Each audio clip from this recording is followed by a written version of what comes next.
We begin this hour with what has been a violent holiday weekend all across the United States. Gun violence rattling communities from Washington state to Georgia. In Illinois, authorities are trying to figure out who opened fire at a Juneteenth celebration in the Chicago suburb of Willowbrook. That was overnight. One person died and at least 22 others were injured. Investigators say several of those who were hurt were trying to flee the chaos. CNN's Camila Bernal has been following this story. Camila, what more are you learning about the investigation?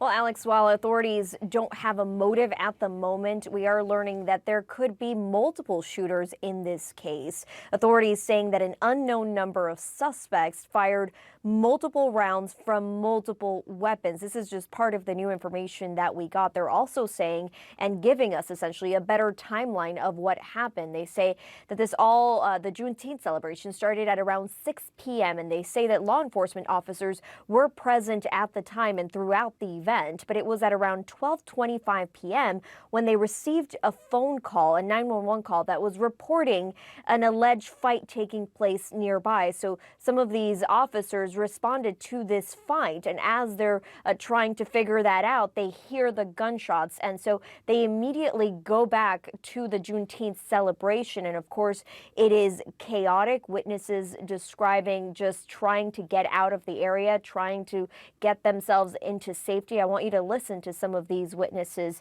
and what they had to say. We were all just out, and next thing you know, shots just got going off, and everybody ran, and yeah, it was chaos.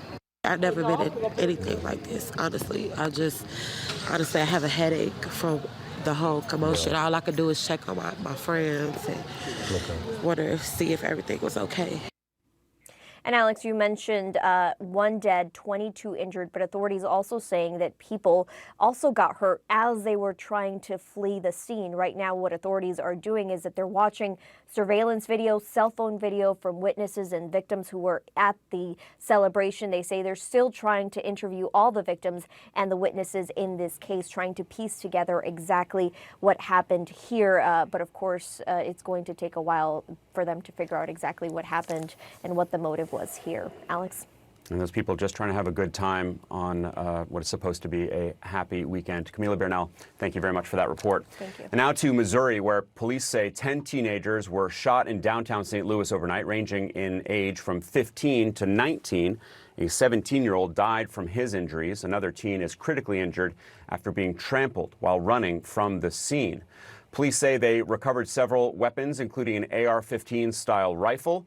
Right now, they have a 17-year-old suspect in custody. And then to Central Washington, where 2 people are dead and several others injured after a mass shooting at a campground near an amphitheater last night.